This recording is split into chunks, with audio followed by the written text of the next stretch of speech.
Bonjour. Cette vidéo pour répondre à des questions qu'on me pose assez souvent au sujet de ma pratique de l'hypnose. Et puis pour clarifier aussi certaines idées préconçues que j'entends assez souvent. Alors, première question qu'on me pose, c'est comment ça se passe une séance d'hypnose? J'ai l'habitude de répondre que ça se passe bien. Mais plus précisément, en fait, lorsque je reçois quelqu'un, je vais discuter avec elle pour bien clarifier ses objectifs et comprendre son fonctionnement intérieur. Je vais chercher à identifier les processus agissant au niveau mental, au niveau émotionnel et comportemental. Ensuite, lorsque j'ai bien identifié, bien compris son fonctionnement intérieur, eh bien, je vais définir une stratégie. Puis, je vais créer les conditions pour emmener le sujet dans un état d'hypnose. J'ai utilisé alors la stratégie en utilisant le langage de l'inconscient, des images, des métaphores, des symboles et un ensemble de processus agissant au niveau inconscient. Deuxième point concerne l'état d'hypnose. Alors l'état d'hypnose, c'est un état second, un peu comme quand on est dans la lune, ou bien absorbé par un livre, un film. Vous savez, en voiture aussi, lorsqu'on conduit, on arrive à destination en ayant parfois oublié certaines parties du trajet que l'on a effectué. C'est ça l'état d'hypnose, c'est un état second, un état complètement naturel. Il paraîtrait même que cet état est nécessaire à notre équilibre psychique. Troisième point, et si je ne suis pas hypnotisable? Alors, sauf si vous n'avez pas envie d'être hypnotisé. Moi, je n'ai pas de pouvoir, je ne peux pas vous obliger à faire quelque chose si vous n'avez pas envie de le faire. Ou bien dans le cas de certaines maladies, des psychoses, où l'utilisation de l'hypnose est déconseillée.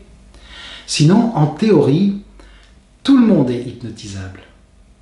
Maintenant, certains vont avoir plus de facilité que d'autres à rentrer dans cet état. Mais c'est juste une histoire de temps, de persévérance. Alors, quatrième point. J'ai peur que l'hypnotiseur prenne le contrôle de mon esprit et que je fasse ou dise des choses que je n'ai pas envie. Rassurez-vous, je n'ai pas ce pouvoir-là. En fait, moi je crée les conditions pour que ce soit vous qui puissiez glisser naturellement dans cet état d'hypnose. On s'est aperçu d'ailleurs que dans cet état d'hypnose, nos fréquences cérébrales vont évoluer vers des fréquences plutôt alpha, θ. Et ce qui est intéressant dans cet état-là, c'est que non seulement vous gardez le contrôle, mais en plus, vous accédez à des ressources intérieures. Vous accédez à des perceptions intérieures que vous n'avez pas dans un état normal. C'est d'ailleurs ce qui fait l'efficacité des techniques d'hypnose. Donc, rassurez-vous, vous gardez le contrôle et bien sûr, vous pourrez avoir accès à des informations, mais libre à vous de les partager ou pas. Cinquième point, et si je ne me réveille pas? Alors, comme je vous ai guidé pour entrer dans cet état d'hypnose, eh bien, je vais vous accompagner, je vais vous guider pour en sortir et retrouver votre état ordinaire de conscience. Maintenant, qu'est-ce qui se passerait si on vous laissait en plan dans cet état? Eh bien, sachez que l'état d'hypnose, s'il n'est pas alimenté régulièrement, disparaît au bout de quelques minutes. Et vous retrouvez à ce moment-là votre état ordinaire de conscience. Ou si vous étiez très fatigué, vous glissez dans une sieste qui va être régénératrice et bienfaitrice. Et enfin, un dernier point que je voulais partager avec vous, c'est que les stratégies sous hypnose sont très efficaces, sont très puissantes. Mais ce n'est pas une baguette magique.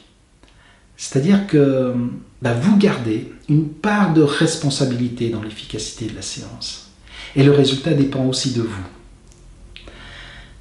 Voilà, j'espère que ça a clarifié certains points.